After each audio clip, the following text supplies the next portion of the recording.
Baixe sua cabeça, feche seus olhos. Vamos orar. Bendizemos o Teu nome, Senhor, por esta noite. Adoramos ao Senhor através de tão lindas canções que refletem o Teu amor, que nos dão certeza da Tua presença neste lugar. Tu és adorado e bem-vindo neste lugar. E aquieta o nosso coração, para que possamos Te ouvir através da Tua palavra e da Tua verdade. Em nome de Jesus. Amém, Senhor. Amém. Amém, meus amados. Eu quero avançar hoje na terceira parte de um tema iniciado, portanto, há 3 semanas, que tem a ver com as nossas famílias, com esta preocupação que esta igreja tem, de que as famílias como um todo possam estar servindo a Deus com tranquilidade, com paz interior. Eu sei que isso é o que cada um de nós aqui certamente deseja para os nossos lares, e a igreja tem tudo a ver com isso, porque de posse da palavra de Deus, ela traz consigo esta responsabilidade de transmitir os conceitos da verdade sagrada para o coração de cada membro da igreja, de cada pessoa que frequenta ou que tem acesso a ela, para que essa pessoa seja impactada e a palavra de Deus transforme os nossos lares. Eu sei que você tem orado por isso. No próximo final de semana, a partir de sexta-feira, sexta, sábado e domingo, nós teremos aqui uma conferência de famílias, feita pelo pastor Sérgio Leoto e a sua esposa Magali, com temas fantásticos que foram apresentados aqui, e ninguém pode perder essa conferência, não é? Todos estão convidados. Vamos lotar aqui sexta-feira, sábado, programação aqui para adultos e jovens adultos, e também para os jovens e adolescentes, num outro salão, simultaneamente. Vai ser uma bênção esse final de semana e você não pode perder. Venha, traga a sua família, traga outras pessoas que você tem contato e você sabe que tem enfrentado aí algumas lutas e você viu quais são os temas que serão abordados. E dessa forma estaremos cumprindo toda a agenda, toda a proposta deste mês de falar ao coração das famílias. Eu gostaria de pedir que você abrisse sua Bíblia na primeira carta de Paulo a Timóteo, no capítulo 6. Nós vamos ler do verso 3 até o verso 11. Primeira carta de Paulo a Timóteo, capítulo 6, do verso 3 até o verso 11. Vamos falar, portanto, sobre inimigos do lar, a terceira parte. Nós falamos no primeiro domingo sobre desacordo, não é? E rejeição. Falamos no segundo domingo sobre ira e lascívia. Não é? Então, se você lembrar bem, coisas que não podem acontecer na nossa casa: desacordo, rejeição, excessos de ira e lascívia.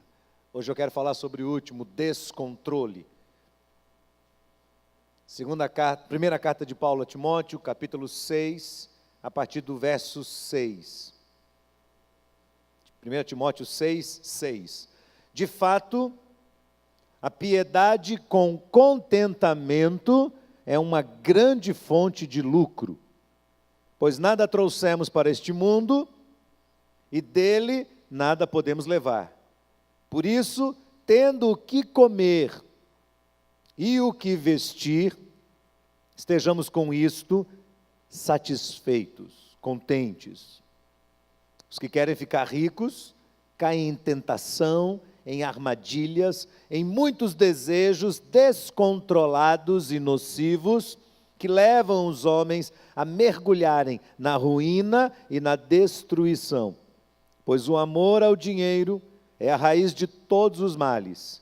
E algumas pessoas, por cobiçarem o dinheiro, desviaram-se da fé e se atormentaram com muitos sofrimentos. Você, porém, homem de Deus, fuja de tudo isso e busque a justiça, a piedade, a fé, o amor, a perseverança e a mansidão. Amém, irmãos? Vamos falar sobre descontrole. Descontrole dentro de casa. Quando eu falo de descontrole, eu estou falando de polarização. Eu estou falando dessa tendência que nós temos de fugir de um equilíbrio. Parece que é muito mais fácil andar nos extremos, exige menos de nós. Há uma cobrança menor sobre nós quando nós andamos nos extremos. É mais fácil caminhar pelos extremos, porque isso não exige domínio próprio. Domínio próprio é fruto do Espírito Santo de Deus. Então a gente começa a viver com base em excessos. Tudo que é demais, sobra. Tudo que é demais, atrapalha. Tudo que é demais, causa dissensão. Tudo que é demais, acaba virando lixo, trazendo algum tipo de desequilíbrio para uma casa. Todo tipo de exagero acaba sendo um fator de dissensão, de briga, de discussão, às vezes de separação, de tensão dentro de casa, porque vira uma obsessão. Você quer ver? Numa mesma casa você encontra uma pessoa que come demais e uma que faz dieta demais. As duas são chatas. As duas. Numa mesma casa você encontra uma pessoa que fala demais e você encontra uma pessoa que cala demais. Não abre a boca, não se expressa, não interage. Numa mesma casa você encontra uma pessoa que gasta demais, que compra demais, e encontra uma que é avarenta demais, que é casquinha demais. Não é? Numa mesma casa você encontra uma pessoa que trabalha demais, e você encontra uma pessoa que descansa demais. Numa mesma casa você encontra uma pessoa que nunca vai ao médico, que nunca faz um exame, e encontra outra que é hipocondríaca, vive na fila da farmácia e do consultório médico, inventando doença. Numa mesma casa, você encontra uma pessoa que malha demais, malha, vira um culto ao corpo. Encontra outro que procrastina, que é pesadão, que não quer ir para lado nenhum, que está acabando com o seu próprio corpo, pusilânime que é. Numa casa você encontra um que é acelerado, é estressado, estressa todo mundo. Numa mesma casa você encontra um que é calmo demais da conta. Já viu gente sossegada demais? Ó céus, ó vida. Não é? Aquela pessoa assim sossegada demais. Um dorme demais, outro passa a noite acordado. Extremos. Um estuda obsessivamente. O outro estagnou, não estuda mais nada, não lê nada, não vai atrás de nada. Um é exagerado, intenso, trabalha, gosta do trabalho, ama o trabalho, fala do trabalho. O outro detesta o trabalho. Não gosta de levantar de manhã para ir. Um tem mania de perseguição, tranca tudo, vive trancando as portas, janelas, tranca. O outro deixa a chave no carro, o portão aberto, a janela aberta, esquece tudo, o fogão ligado. São os extremos, irmãos. Eu conheço lares onde uma pessoa, um dos membros ali daquele casal, morre de ciúme do outro. E às vezes na mesma família tem um que nunca tem ciúme de nada. E é ruim também, porque não cuida, acaba não cuidando do seu cônjuge. Então são essas polarizações perigosas, que levam aos extremos. Muitas pessoas, na nossa geração tão exigente, com tantas cobranças, com tanta informação, muitas pessoas estão sofrendo de um transtorno, enlouquecendo, diagnosticadas com TOC, transtorno obsessivo compulsivo. Aliás, existe mais diagnóstico do que doença de verdade. Mas existe a doença, e ela tem que ser tratada. E não tem nada de mais uma pessoa que tem essas obsessões, essas manias, procurar um bom profissional, um bom médico, um psiquiatra. Psiquiatra não é médico de louco, não. Tem muita gente que precisa de psiquiatra e não sabe. E precisa ir, precisa fazer uma terapia, precisa às vezes tomar uma medicação, porque tem um transtorno mental, que é caracterizado ali, bem definido, com pensamentos recorrentes, com atitudes compulsivas, com ansiedade, aquela ansiedade constante que vem de pensamentos que involuntariamente vão invadindo a mente da pessoa e se transformando em impulsos e compulsão. E aí, uma pessoa de posse de um pensamento, ninguém consegue da família, nem de fora às vezes, consegue demover a mente compulsiva do ímpeto que ela está decidida a fazer. Precisa de ajuda, precisa pedir ajuda, não tem nada demais, é bom pedir ajuda. Mas embora esses sejam casos claros, definidos, clássicos, que mereçam atenção, que precisam de auxílio psiquiátrico, o que a maioria de nós acaba percebendo mesmo, no meio da nossa geração aqui, do consumismo, da confusão, é que nós estamos vivendo sob o estigma do descontrole, da total ausência de domínio próprio, que Paulo cita lá em Gálatas 5:22, como fruto do Espírito Santo de Deus. Porque Paulo nos ensina que o Espírito Santo de Deus nos controla. O Espírito Santo traz equilíbrio à nossa vida, de tal maneira que nós não precisamos viver o resto da nossa história dominados por medos, por instintos, por temores, por compulsões, porque o Espírito começa a nos equilibrar e começa a nos levar a agir de uma forma mais moderada, de uma forma mais tranquila. Você consegue detectar alguns excessos na sua casa? Excessos, tudo que vem demais. Tudo que vem demais, comprar demais, comer demais, beber demais, exercício demais, coisa demais. Quando você começa a perceber isso, precisa parar, precisa dar atenção, tem alguma coisa que está fora do lugar. E hoje eu quero refletir de uma forma um pouco mais específica sobre o desequilíbrio que acontece por causa do dinheiro, das questões financeiras da casa.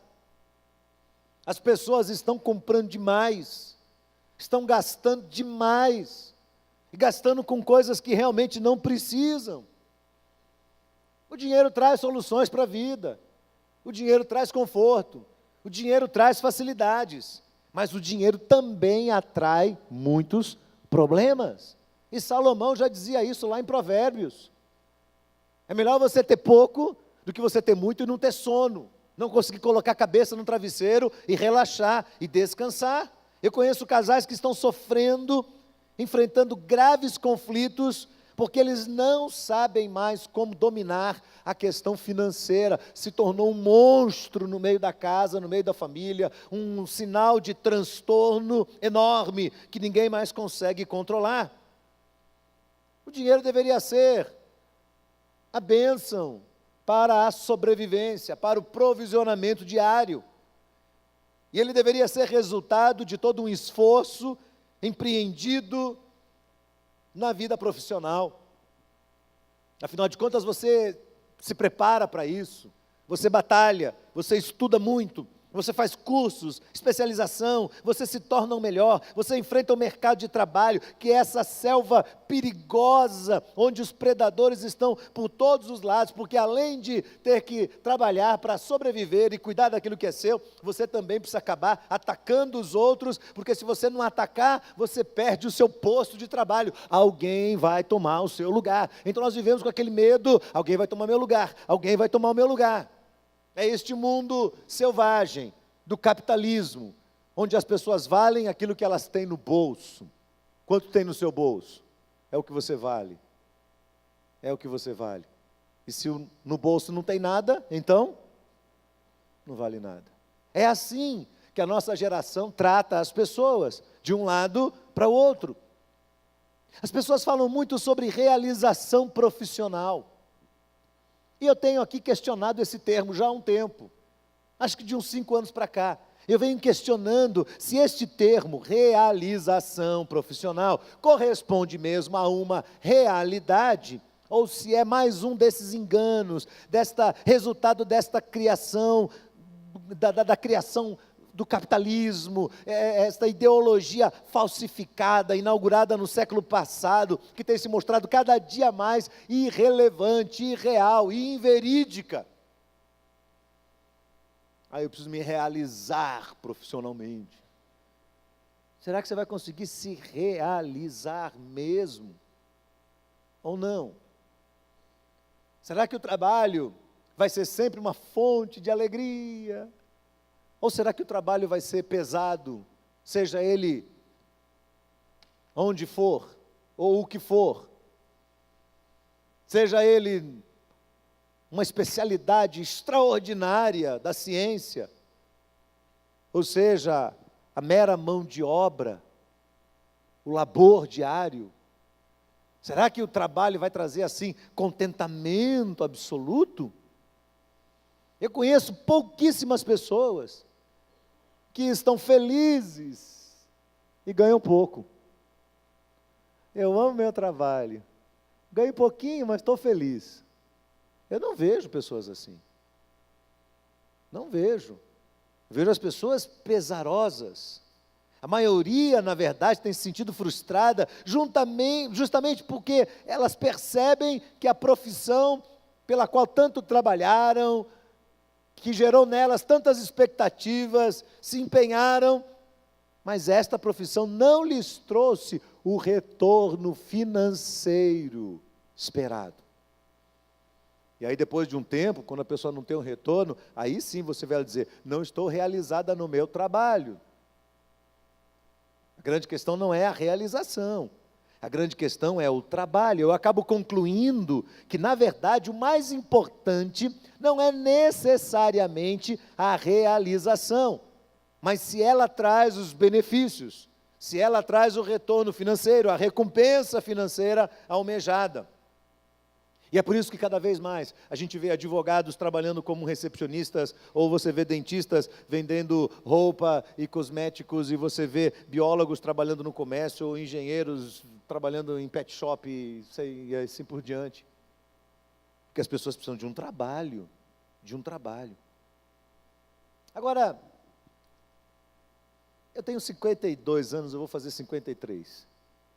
Eu observo a vida das pessoas há muitos anos. Eu trabalho com pessoas. No meu primeiro ministério, uma igreja muito pequenininha, eu conheci uma família muito pobre. E essa senhora tinha 6 filhos, 6 ou 7, eu não lembro. Eu sei que eram 4 ou 5 homens e 2 mulheres. Acho que era isso. Ou 4 homens e 3 mulheres, eu não lembro exatamente. Mas os filhos já crescidos, e ela tinha ficado viúva cedo, e os filhos já grandes, ela só tinha um que ainda era pré-adolescente, os outros todos já adultos, e os 3 mais velhos trabalhavam na roça. E aquela região do interior de São Paulo era uma região de cana de açúcar. E eles trabalhavam na roça, trabalhavam pesado na roça.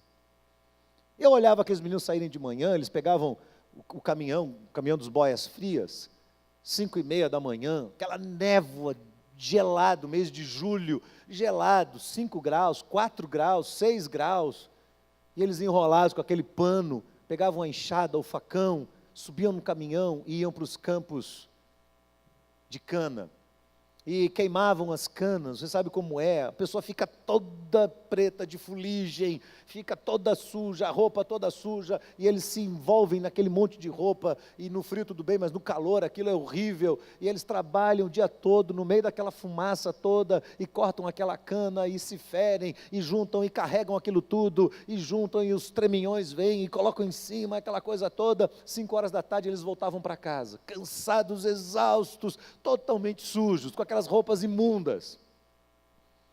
E eu olhava para aqueles moços, eu pensava, esse menino não tem futuro. Não tem futuro, trabalhando na roça, não tem futuro nenhum. Eu tinha outros amigos meus, mais velhos do que eu, que estavam empreendendo, que estavam estudando, e montando empresas, e fazendo, e acontecendo, e tal, e tal, e tal. Aí passaram-se aí 30 anos dessa história. O ano passado eu fui pregar lá nessa igrejinha. E qual não foi minha surpresa de encontrar novamente aquela família muito querida, encontrar aquela família, a mãe já velhinha, mas ainda firme, cuidando dos filhos, e eles todos, os filhos todos, cada um deles tem a sua casa na cidade, casas boas, simples, mas muito boas, cada um tem sua casa, cada um tem seu carro, os mais velhos já conseguiram se aposentar, têm o salário deles, estão vivendo bem, numa boa. E aí eu vou para São Paulo e encontro alguns dos amigos meus que empreenderam, que fizeram, que aconteceram, que compraram, que venderam, que montaram comércio, que montaram empresa e fizeram. Eu olho para eles e eles já estão mais velhos, alguns não conseguiram se aposentar porque desistiram da aposentadoria, fizeram os cálculos, não era bom, aquela coisa toda, e deu errado, e eles vão, e hoje eu vejo eles se debatendo, e alguns têm uma casa, um carro que estão devendo ainda, um monte de parcelas, alguns não conseguiram se aposentar ainda, outros já conseguiram. E quando eu olho o estado médio dessas famílias, eu vejo que elas não estão tão distantes uma da outra. A diferença é que os que estão na cidade grande estão correndo agitados de um lado para outro, batalhando e pegando trânsito, e aquela angústia, aquela agonia, aquele estresse. E esses meninos da roça que eu disse lá atrás, não vão dar em nada, estão na varanda da casa deles, deitados na rede.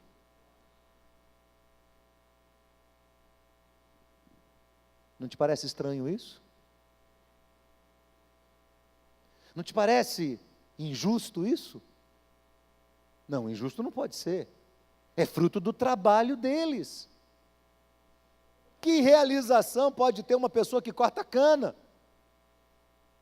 A realização de se aposentar e de estar sentado na varanda da casa, servindo a Deus, numa igreja pequena, uma bênção, criando seus filhos, com a sua casa própria, que não deve nada a ninguém, e recebendo a sua aposentadoria. Louvado seja Deus. Louvado seja Deus.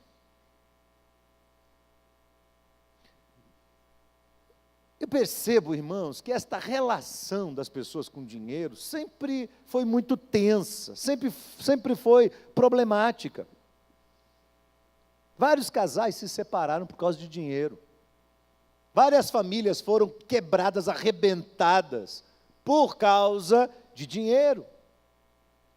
Casais que brigaram feio, porque não conseguiram encontrar um ponto de equilíbrio no ajuste das finanças.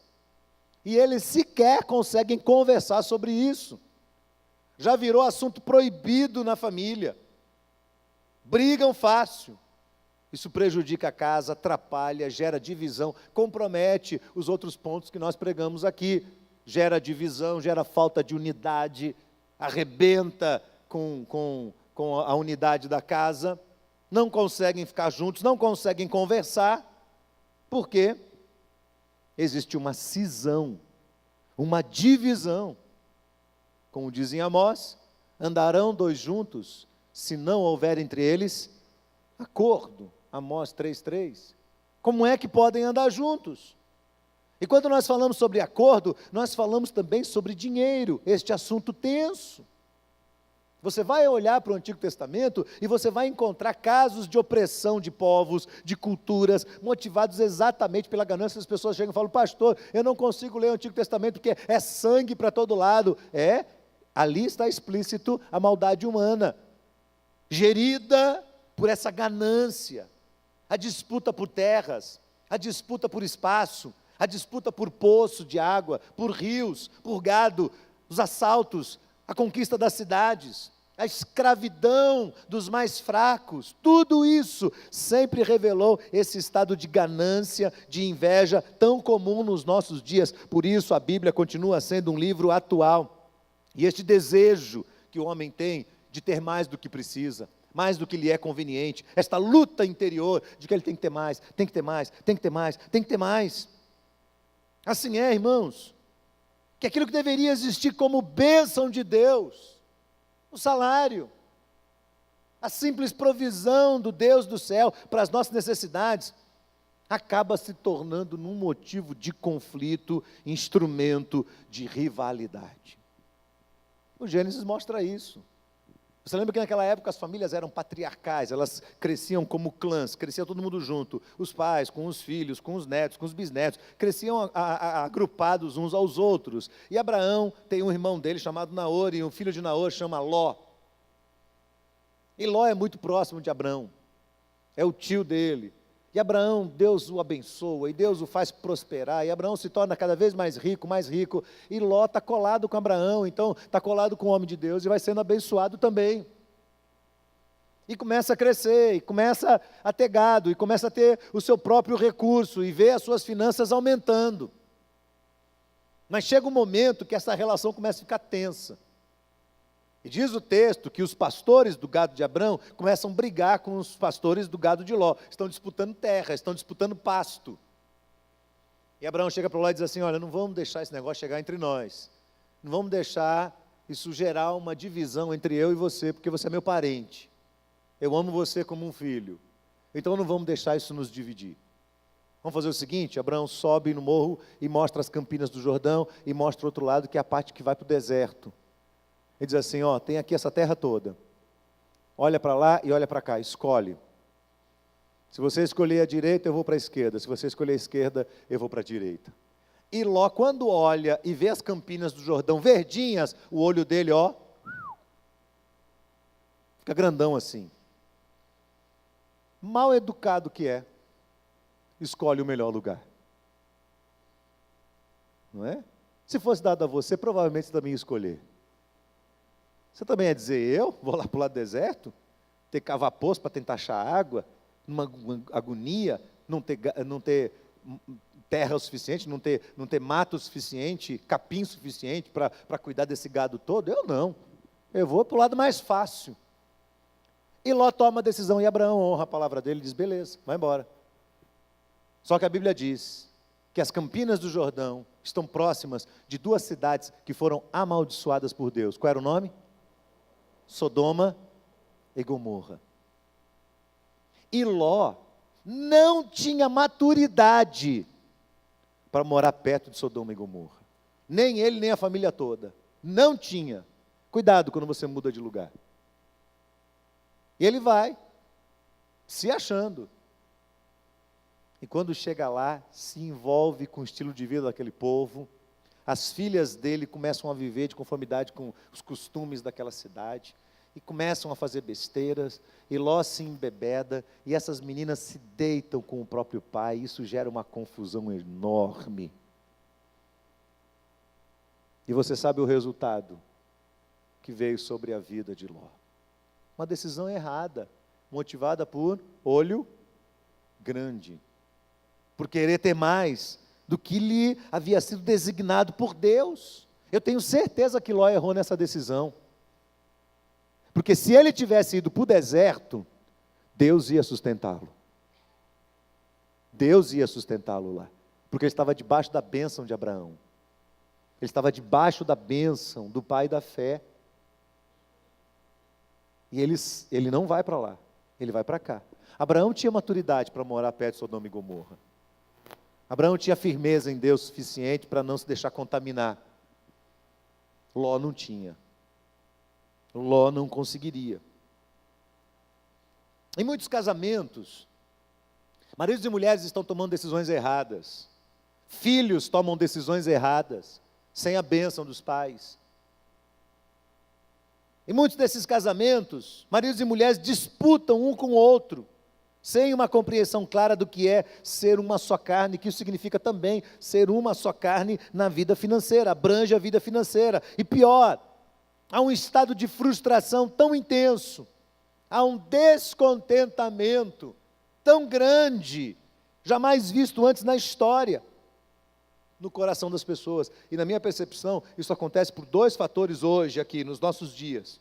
Primeiro, a força das propagandas, do marketing. Você sem perceber, você vai sendo envolvido. Você vai no supermercado para comprar um shampoo de 250 ml.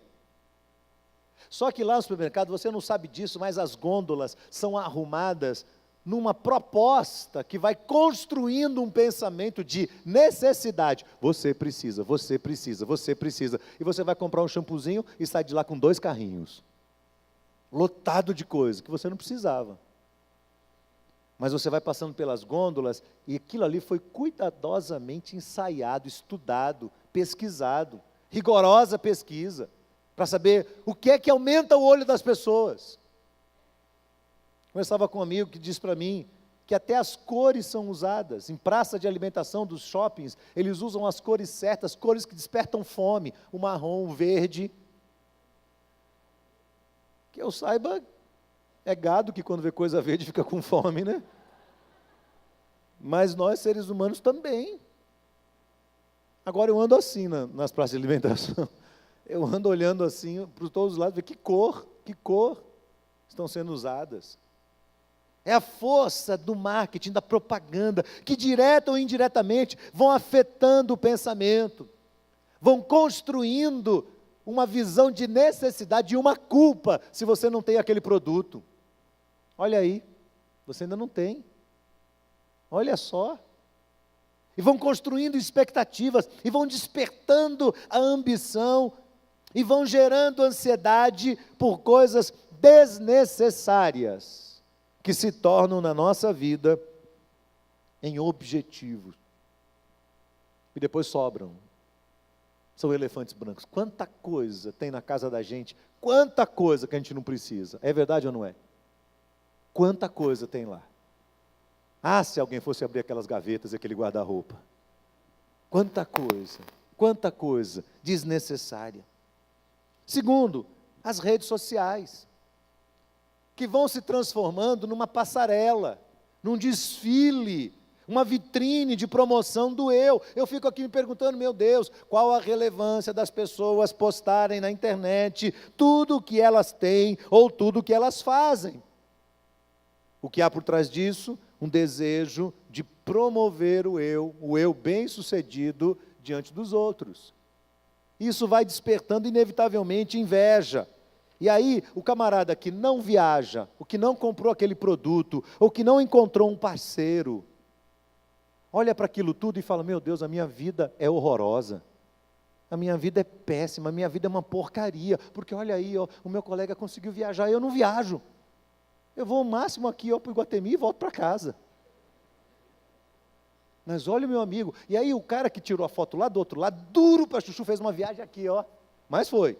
Aí eles vão tirar a foto, aí eles fazem assim. Aí tira a foto, aí muda, volta a cara normal.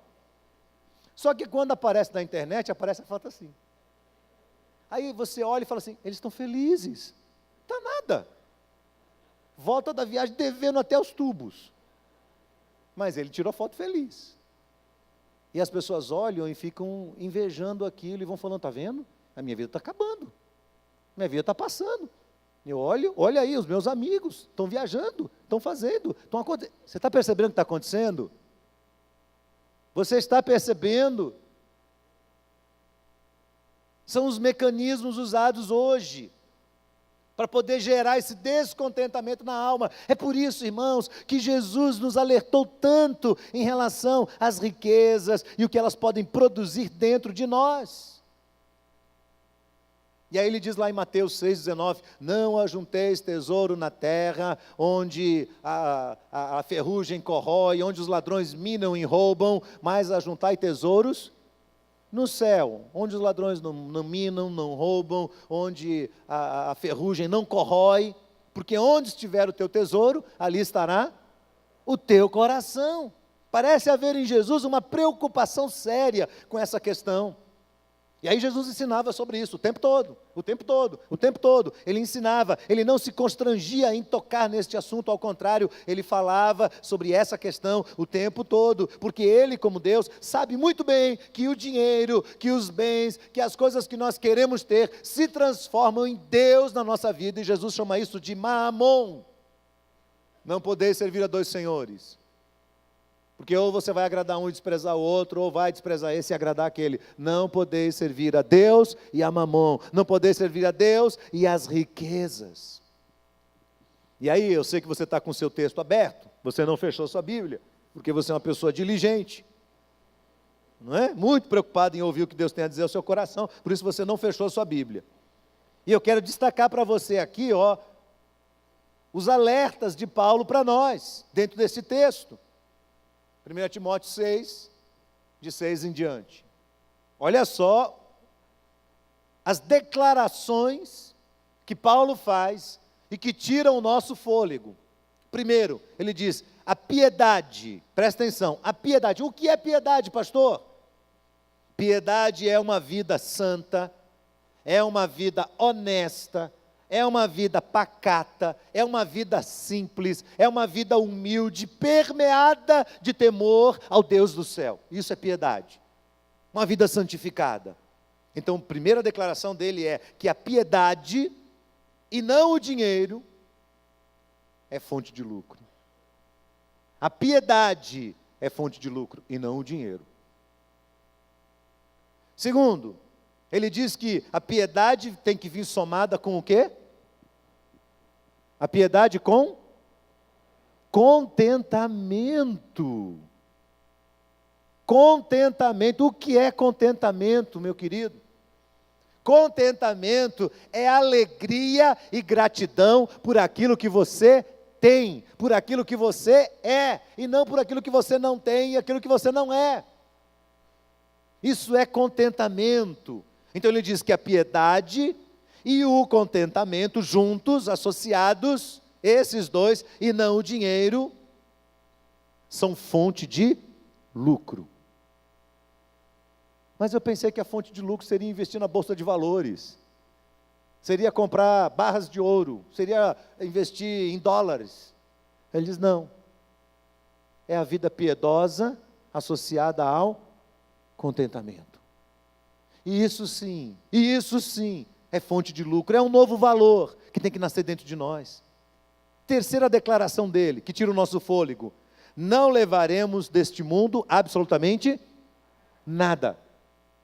Quem aqui já viu alguém ser enterrado, e a pessoa diz, olha, vai aqui suas melhores roupas, vão aqui os seus ternos, as suas gravatas, os seus sapatos importados vão junto também, já viu? Aqui é sua conta bancária, o seu relógio Rolex, vai tudo para dentro do caixão, já viu isso? Nada. Mal enterrou, a família vai brigar pelo que tem. Vai ser uma confusão para cada um ficar com um pedaço daquilo. Ninguém leva para a eternidade nada. Nada daquilo que é físico, nada daquilo que é material. Não levaremos bens deste mundo. Então, o que é que nós levaremos, irmãos? O que levaremos desta vida? Jó é muito sensato. Ele diz assim, nu eu vim para este mundo e nu eu vou embora. E no meio de uma grande provação ele diz, o Senhor deu, o Senhor tomou, bendito seja o nome do Senhor. Então tem uma percepção clara, não se leva nada desse mundo.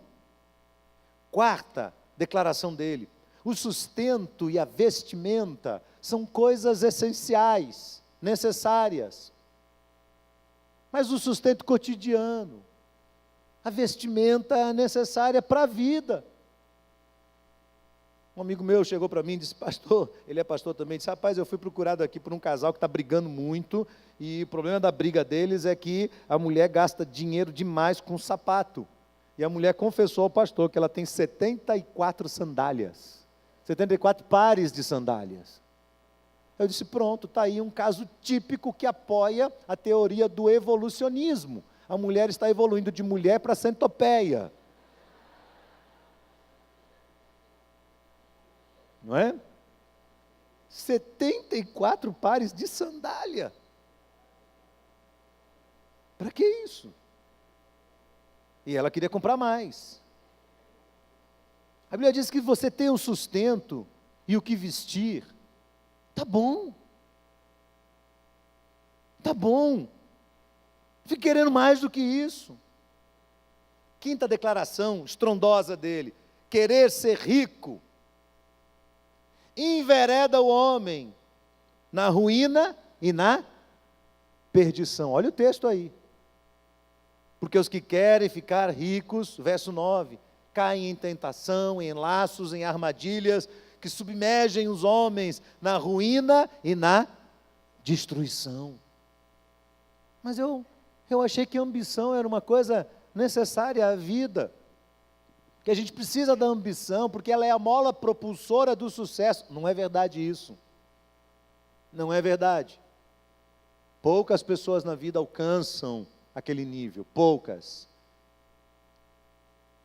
A grande maioria deseja, mas não tem.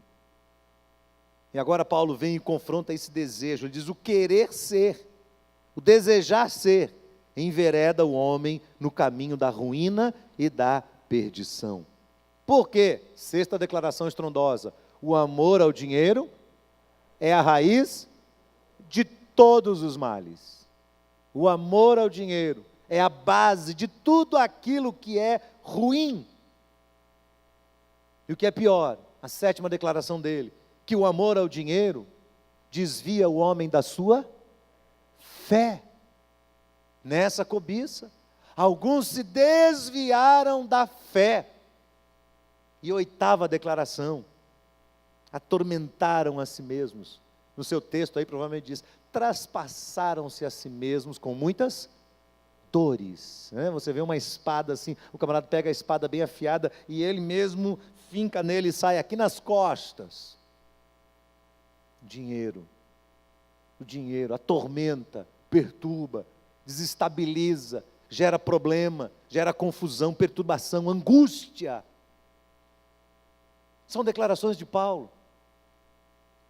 Dr. John Edmund Haggai é um dos homens mais extraordinários que nós já conhecemos, um renomado líder, escritor, conferencista sobre liderança. Ele criou o Instituto Haggai de Liderança, que tem sido uma referência mundial aí no desenvolvimento de igrejas, de organizações, de empresas. Ele tem dedicado boa parte do seu tempo a ensinar como as pessoas podem lidar com questões financeiras. Ele é um homem muito positivo, muito para cima, muito corajoso, ensina com muita sabedoria as pessoas como progredir na sua vida financeira, deixando para trás aquela carga negativa que vem das incertezas da política do país, do Estado, das crises e da disputa do mercado. Eu realmente creio nisso, eu concordo com ele, que nós podemos viver de uma forma livre, sem a dor da escravidão financeira, que às vezes são impostas sobre nós.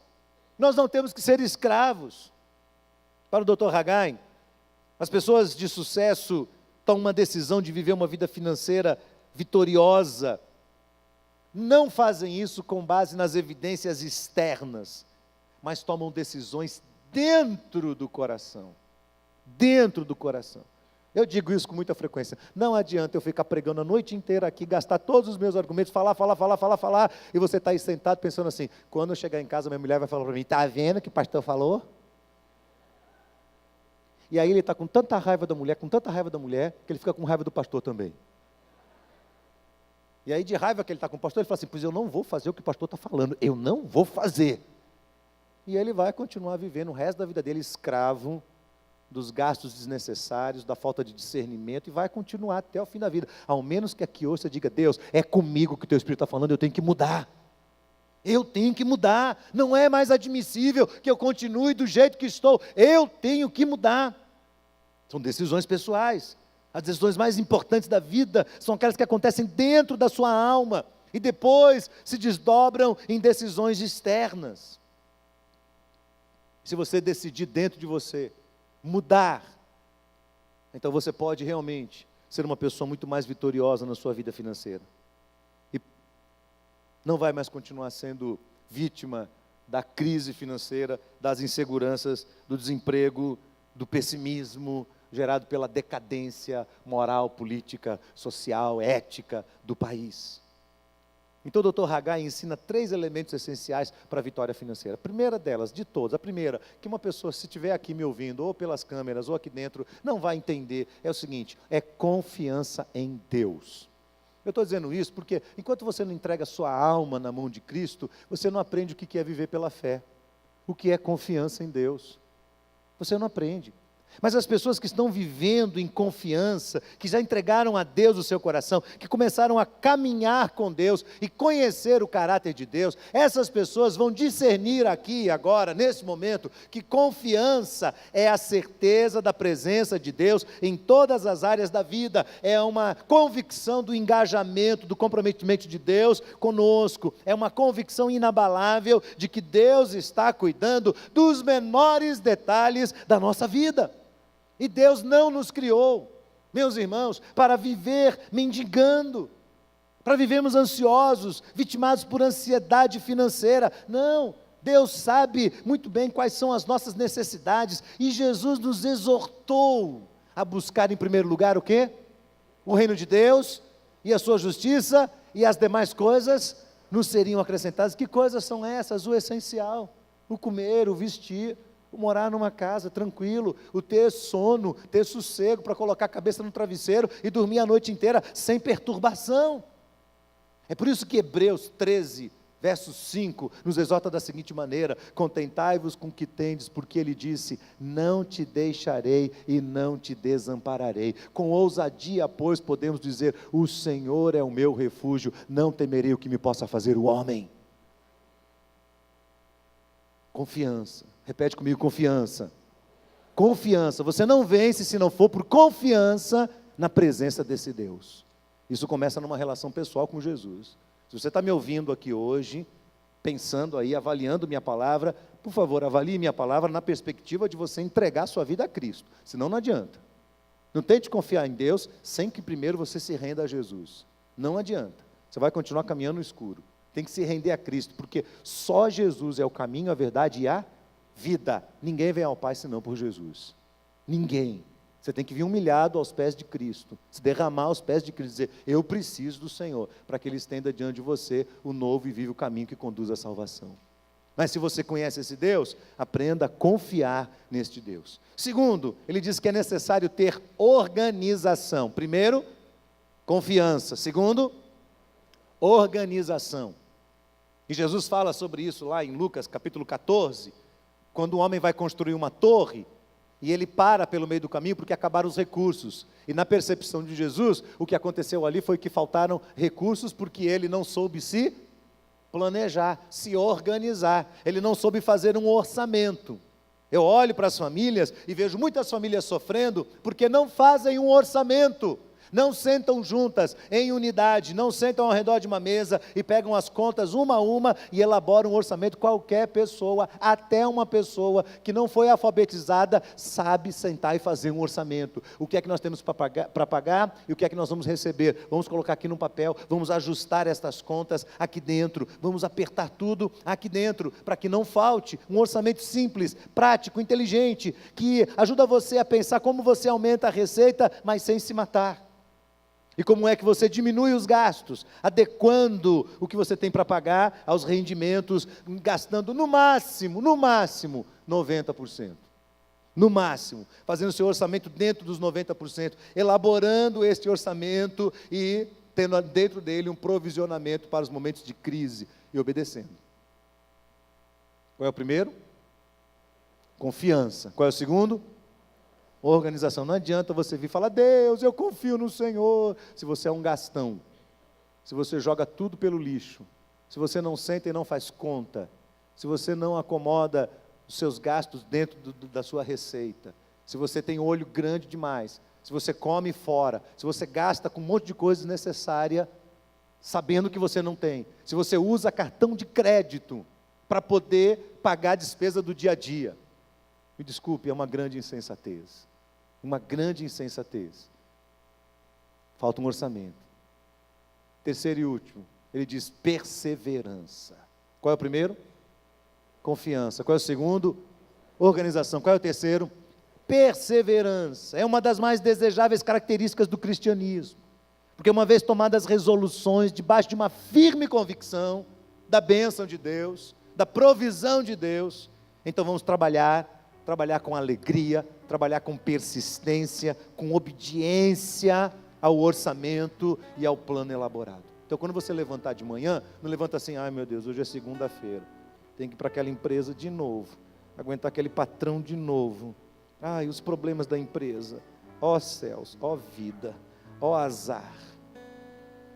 Não, você levanta de manhã e olha para o seu pé e fala assim, pé, quem manda em você sou eu, vamos dar passo firme, ó. Vamos para o trabalho com alegria, porque Deus abriu essa porta e eu vou caminhar pelo trabalho que Deus abriu, e Ele vai me abençoar, em nome de Jesus, eu vou fazer o melhor trabalho, e eu não vou honrar meu patrão, eu vou honrar a Deus com o bom trabalho que eu vou fazer hoje. É diferente, não é diferente? Você levanta e sai para trabalhar como? Meu Deus, tem que ir de ônibus, como eu odeio ir de ônibus. Vá a pé, meu filho. Vá a pé. Infelizmente, irmãos, essa semana, mais uma vez, os jornais noticiaram que na avaliação geral do mercado novo de trabalho, quem está entrando para o mercado de trabalho aí, ó, os jovens que estão indo para o mercado de trabalho, segundo a reportagem, são muito bem formados, cheios de informação, mas são mal educados, não gostam de trabalhar e não gostam de sujeitar a liderança. De novo, é a juventude que está indo para o mercado de trabalho, achando que ganhar a vida é fácil. O cara não quer se submeter, entrar às 7 da manhã, sair meio-dia para almoçar e voltar 1h e trabalhar até 5, 6 da tarde. Porque ele acha que é penoso. Ora, tenha paciência.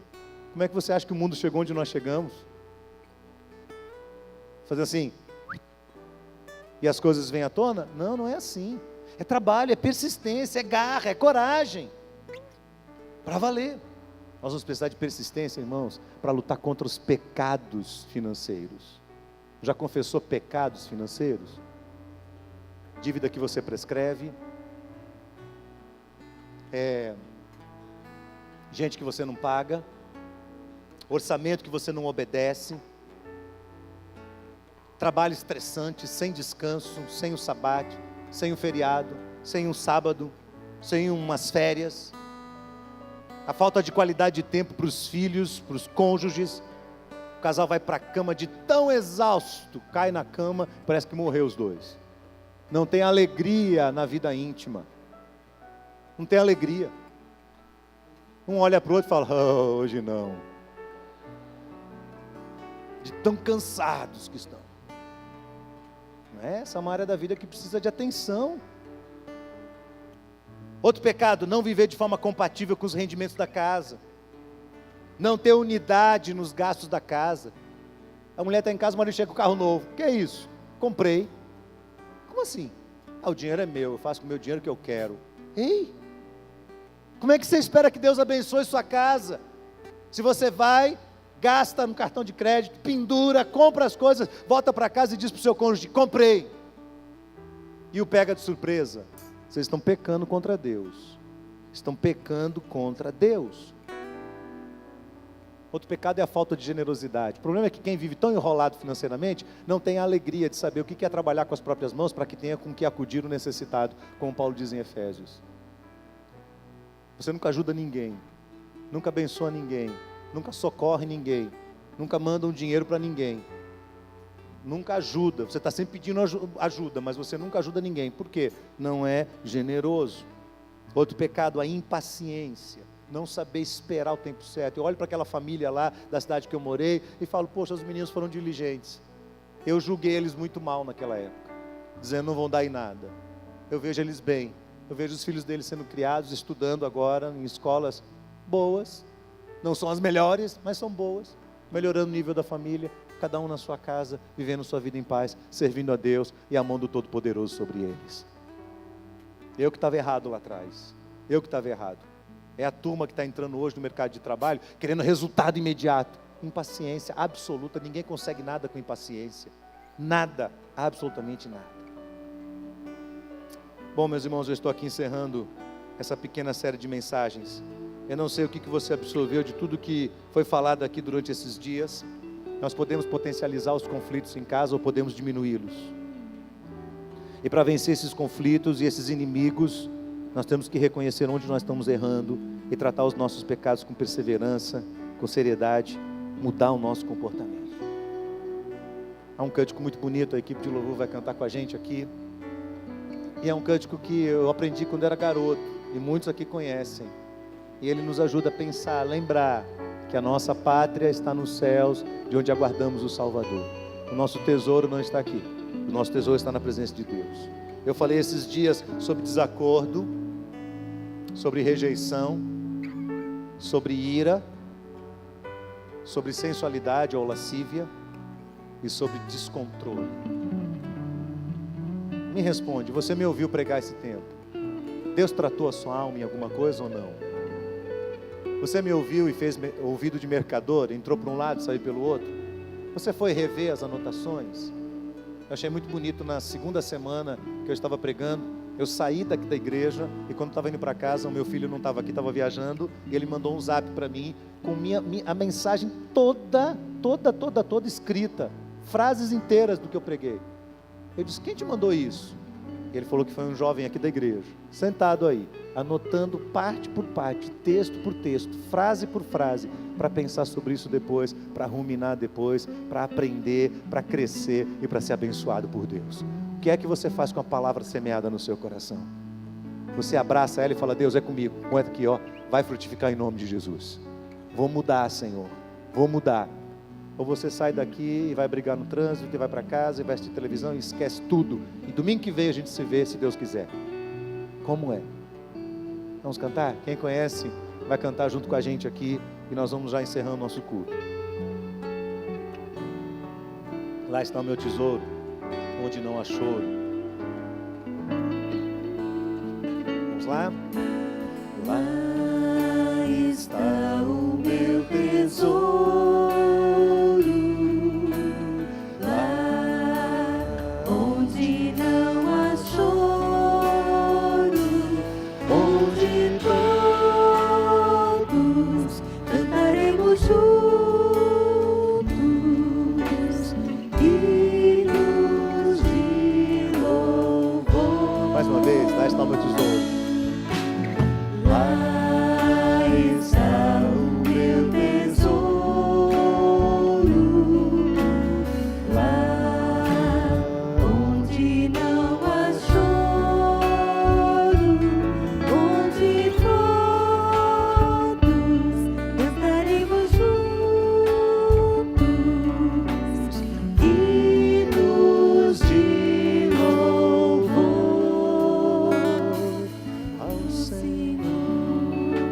Baixe a cabeça, feche seus olhos, por favor. É a palavra de Deus que está diante de nós, irmãos. Irmãos amados, nenhum de nós vai vencer o desacordo, vai vencer a rejeição, vai vencer a ira, vai vencer a lascívia e vai vencer o descontrole pela nossa própria força. Nenhum de nós. Por isso Paulo diz em Efésios 5,18: não vos embriagueis com vinho, no qual há dissolução, mas enchei-vos do quê? Do Espírito. Mas enchei-vos do Espírito. E aí, a busca tem que ser pela presença do Espírito de Deus, pelo enchimento do Espírito. A busca tem que ser por você tomar uma decisão de amanhã levantar meia hora mais cedo e botar o seu joelho no chão e consagrar a Deus a sua vida, as suas decisões, o seu dia, o que você vai fazer, o seu propósito, e ver se o seu propósito é compatível com o propósito de Deus para você. É de joelhos, é buscando a Deus, é lendo a palavra de Deus no começo do dia, como uma prioridade de Deus. Não é uma brincadeira, amados, é uma prioridade, é a oração, é a palavra de Deus, são os cânticos, a adoração. E Paulo diz, sendo grato a Deus, agradecendo a Deus, agradecendo pela casa que você tem, agradecendo pelo carro que você tem, agradecendo pela família que você tem, pelos pais, pelos filhos, pelo marido que você tem, pela esposa que você tem, agradecendo a Deus pela cidade que você mora, agradecendo a Deus por tudo que Deus lhe tem dado, pelo seu sustento, pelo seu trabalho, trabalhando para a glória de Deus, sem reclamar da sua vida e da sua história, vivendo para a glória do Senhor. Toma essa decisão aí. Se é isso que você quer, oh Deus, eu quero isso, eu quero me comprometer com o Senhor a pular cedo. E a primeira coisa que eu vou fazer é buscar a tua presença, para que o teu Espírito enche o meu coração. Fica de pé onde você estiver e vamos encerrar este culto orando e agradecendo a Deus e pedindo que o Espírito de Deus aplique a palavra do Senhor no nosso coração.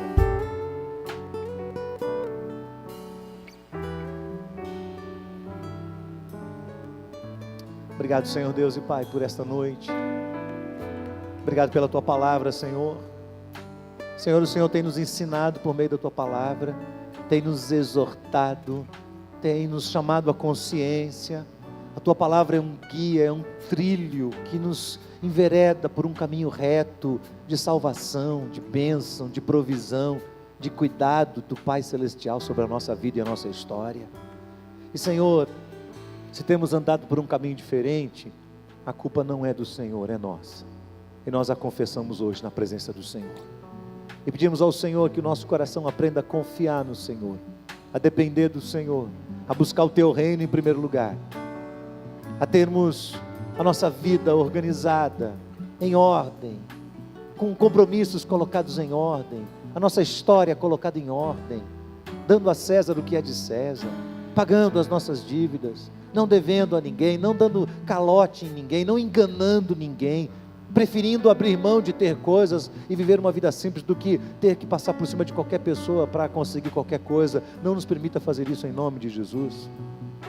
Senhor, conserta a nossa vida em nome de Jesus, conserta a nossa história e nos dê perseverança para obedecer tua palavra, para esperar o tempo certo da provisão do Senhor, para esperar o tempo certo em que o Senhor mesmo vai nos honrar, mesmo diante das pessoas, porque o Senhor é fiel e o Senhor faz isso, Pai.